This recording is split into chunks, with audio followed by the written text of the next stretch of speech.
Assalamualaikum warahmatullahi wabarakatuh. Perkenalkan, nama saya Rima Astari Agustia.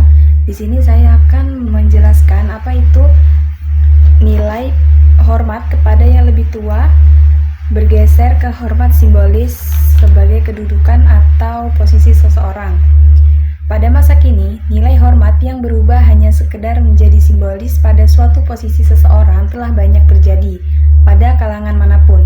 Nilai hormat pada saat ini telah hilang posisinya sebagai nilai hormat yang sesungguhnya, karena masyarakat beranggapan hormat hanya dapat mereka lakukan pada seseorang yang memiliki jabatan atau orang yang lebih berpengaruh terhadap perubahan atau modernisasi.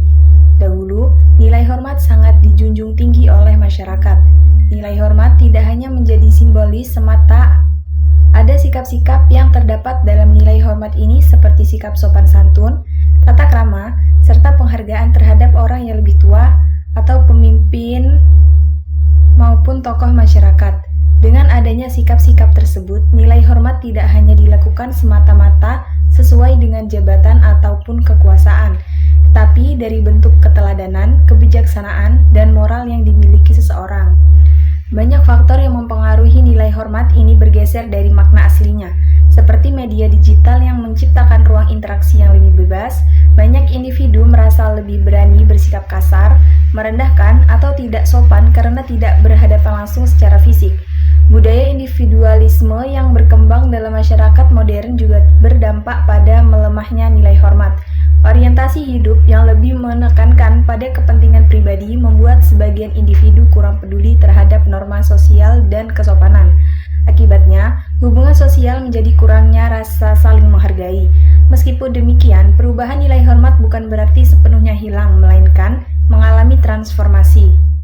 Tantangan utama masyarakat modern adalah bagaimana menyesuaikan nilai hormat dengan perkembangan zaman tanpa menghilangkan nilai moralnya. Oleh karena itu, diperlukan peran keluarga, pendidikan, dan lingkungan sosial dalam menanamkan kembali nilai hormat yang berbasis pada etika, empati, dan keteladanan tanpa harus melihat strata sosial seseorang. Agar nilai hormat bisa tetap dilakukan atau dilestarikan pada era modern saat ini, dan tetap pada makna yang sebenarnya, bukan hanya sekedar simbolis untuk menghargai orang yang memiliki status sosial yang tinggi.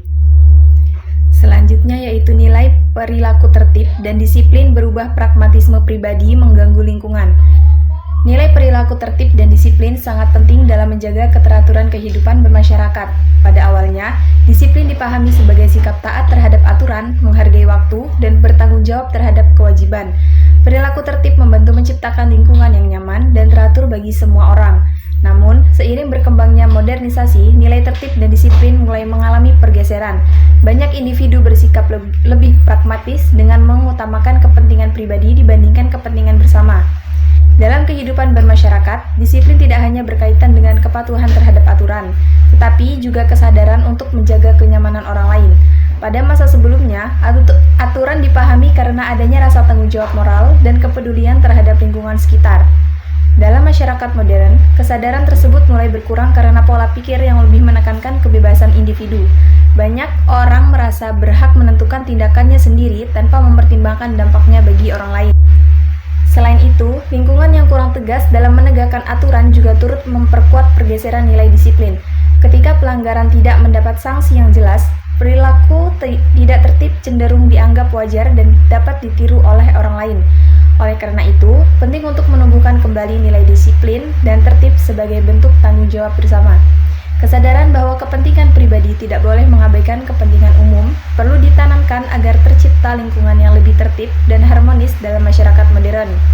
Selanjutnya ada pergeseran spiritualis ke kesenangan materialisme. Nilai ketenangan spiritualis pada awalnya menjadi dasar bagi individu dalam menjalani kehidupan. Ketenangan batin diperolehi melalui pengendalian diri, rasa syukur, serta kedekatan dengan nilai-nilai keagamaan moral. Nilai ini membantu manusia hidup lebih sederhana, tenang, dan tidak mudah terpengaruh oleh tekanan hidup. Namun, seiring berkembangnya modernisasi, nilai ketenangan spiritualis mulai bergeser menjadi nilai kesenangan materialisme. Banyak orang menilai kebahagiaan berdasarkan kepemilikan harta, gaya hidup mewah, dan pengakuan sosial. Keberhasilan seringkali diukur dari pencapaian materi, Sementara ketenangan batin dan makna hidup menjadi hal yang kurang diperhatikan. Perubahan nilai dari ketenangan spiritualis menuju kesenangan materialisme juga terlihat dari cara masyarakat memakai tujuan hidup. Pada masa sebelumnya, banyak orang menjadikan ketenangan hati, rasa cukup, dan kedamaian batin sebagai ukuran kebahagiaan. Hidup tidak harus berlebihan, yang penting merasa tenang dan mampu menjalani kehidupan dengan penuh kesadaran. Pola pikir ini mendorong individu untuk terus bekerja dan mengejar penghasilan tanpa memperhatikan keseimbangan antara kebutuhan dan jasmani batin. Baiklah, sekian pemaparan materi dari saya. Terima kasih. Maaf jika ada kekurangan dan kesalahan. Saya tutup. Wassalamualaikum warahmatullahi wabarakatuh.